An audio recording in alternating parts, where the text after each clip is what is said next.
Hello મારા વહાલા વિદ્યાર્થી મિત્રો, આજના લેક્ચરમાં આપણે અગાઉ 5 ફોર્મ્યુલા ભણી ગયા હતા. તે 5 ફોર્મ્યુલાના મિક્સ વાક્યોનો અભ્યાસ કરીશું.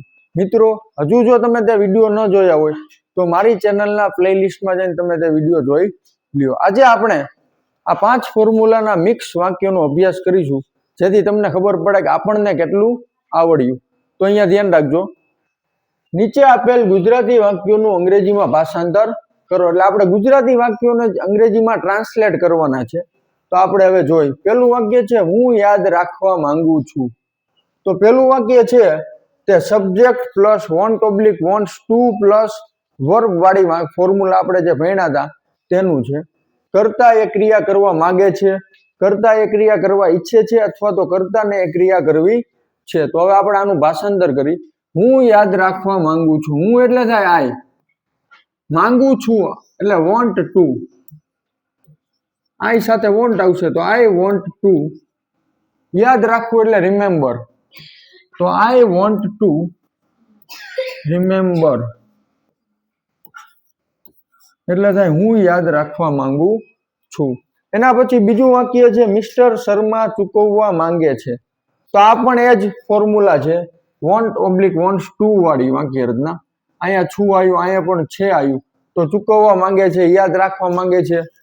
મિસ્ટર શર્મા ચૂકવવા ઈચ્છે છે, અથવા તો મિસ્ટર શર્માને ચૂકવવું છે. તો આપણે આ ફોર્મ્યુલા ભણી લીધી હતી. મિસ્ટર શર્મા તો વ્યક્તિનું નામ છે એટલે આવશે mister Sharma. Mister Sharma, mister Sharma છે એટલે અહીંયા વોન્ટ્સ આવશે. Mister Sharma wants, wants to. ચૂકવવું એટલે થાય પે, ચૂકવવું એટલે થાય વોન્ટ્સ ટુ પે. એટલે થાય મિસ્ટર શર્મા ચૂકવવા માંગે છે. એના પછી જે મારો નાનો ભાઈ પ્રાર્થના કરવા માંગે છે. તો આ પણ એ જ ફોર્મ્યુલા છે.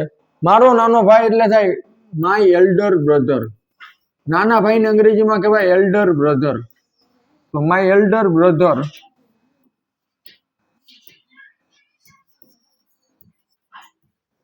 wants to, my elder brother wants to. Want ક્યારે આવે અને વોન્ટ્સ ક્યારે આવે તે આપણે આ ફોર્મ્યુલામાં જોયું હતું. જો તમને હજુ પણ ન આવડતું તો આ ફોર્મ્યુલા પહેલા જોઈ લો, પછી આ પ્રેક્ટિસ કરશો એટલે આવડી જશે. મારો નાનો ભાઈ, તો my elder brother wants to, પ્રાર્થના કરવા માંગે છે. વોન્ટ્સ ટુ એટલે માંગે છે, ને પ્રાર્થના કરવા એટલે તો પ્રે, PRAY.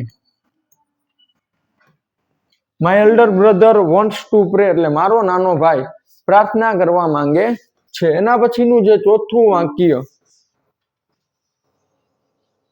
મેનેજર ખરીદવા માંગે છે. મેનેજર એટલે થાય ધ મેનેજર.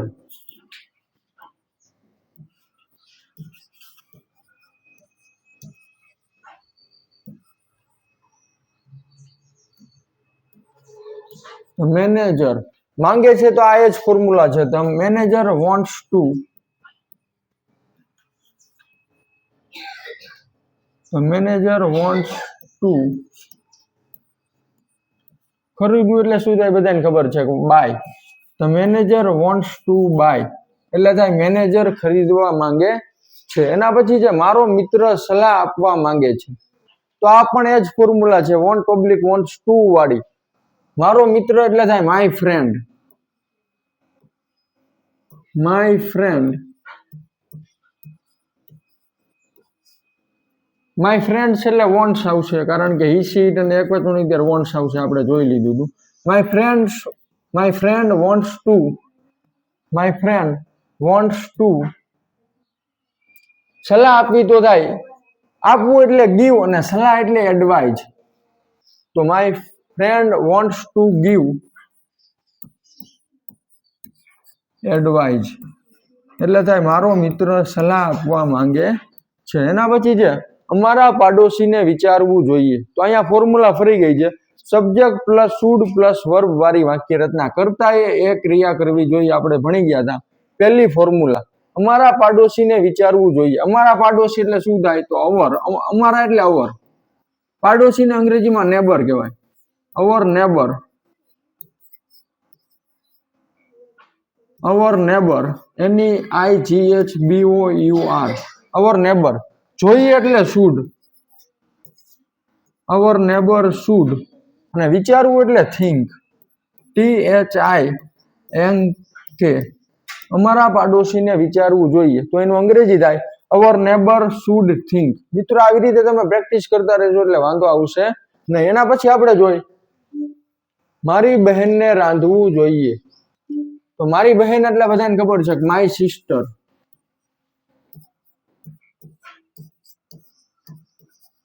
My sister. હવે જોઈએ આવ્યું તો શુડ વાળી ફોર્મ્યુલા. જોઈએ આવે એટલે શુડ નો ઉપયોગ કરવાનો. My sister should. રાંધવું એટલે કુક. તો માય સિસ્ટર શુડ કુક એટલે થાય મારી બહેનને રાંધવું જોઈએ. એના પછી જે 8મું, વેપારી હંકારવા માંગે છે. વેપારી હંકારવા માંગે છે. કરતા એ ક્રિયા કરવા માંગે છે, કરતા એ ક્રિયા કરવા ઈચ્છે છે, અથવા તો કરતાને એ ક્રિયા કરવી છે. તો વેપારી એટલે થાય ધ બિઝનેસમેન. વેપારી એટલે થાય ધ બિઝનેસમેન. બિઝનેસમેન નું સ્પેલિંગ BUSINESSMAN. The businessman. હવે માંગે છે આપણે વોન્ટ ઓબ્લિક વોન્ટ્સ ટુ વાળી વાક્ય રચના. The businessman wants to. હંકારવું એટલે થાય drive. The businessman wants to drive. Car આવે તો car. The businessman wants to drive એટલે થાય વેપારી હંકારવા માંગે છે. પછી જે મારો ક્લાસમેટ શરૂ કરવા માંગે છે. તો આ પણ વોન્ટ ઓબ્લિક વોન્ટ્સ ટુ વાળી વાક્ય રચના. મારો ક્લાસમેટ એટલે થાય માય ક્લાસમેટ. ક્લાસમેટ એટલે ક્લાસમાં જે સાથે બેસવા વાળો આપણો ફ્રેન્ડ. તો માય ક્લાસમેટ.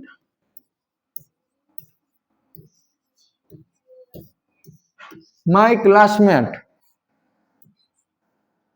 માંગે છે એટલે આવશે વોન્ટ. હવે માય ક્લાસમેટ છે એટલે વોન્ટ્સ આવશે. My classmate wants to. શરૂ કરવું એટલે થાય સ્ટાર્ટ.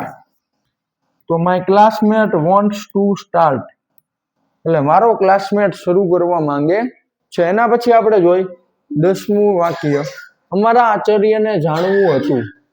અમારા આચાર્યને જાણવું હતું. કરતા એ ક્રિયા કરવા માંગતો હતો, કરતા એ ક્રિયા કરવા ઈચ્છતો હતો અને કરતાને એ ક્રિયા કરવી હતી. તો આપણે આ ફોર્મ્યુલા જોઈ લીધી હતી. Subject plus wanted to plus verb એટલે કરતા એ ક્રિયા કરવા માંગતો હતો. તો અમારા આચાર્યને જાણવું હતું. અમારા એટલે થાય અવર. આચાર્ય એટલે પ્રિન્સિપાલ. અવર પ્રિન્સિપાલ. જાણવું હતું એટલે wanted to. Our principal wanted to. જાણવું હતું એટલે થાય નો. KNOW. અહીંયા કે છે તે સાયલેન્ટ લેટર છે, લખાય ખરા પણ બોલાય નહીં. તો અવર પ્રિન્સિપાલ વોન્ટેડ ટુ નો એટલે થાય અમારા આચાર્યને જાણવું હતું. તો મિત્રો આવી રીતે તમે જે પ્રેક્ટિસ કરતા જાવ એટલે અંગ્રેજી છે તે સ્લોલી આવડવા લાગશે મિત્રો.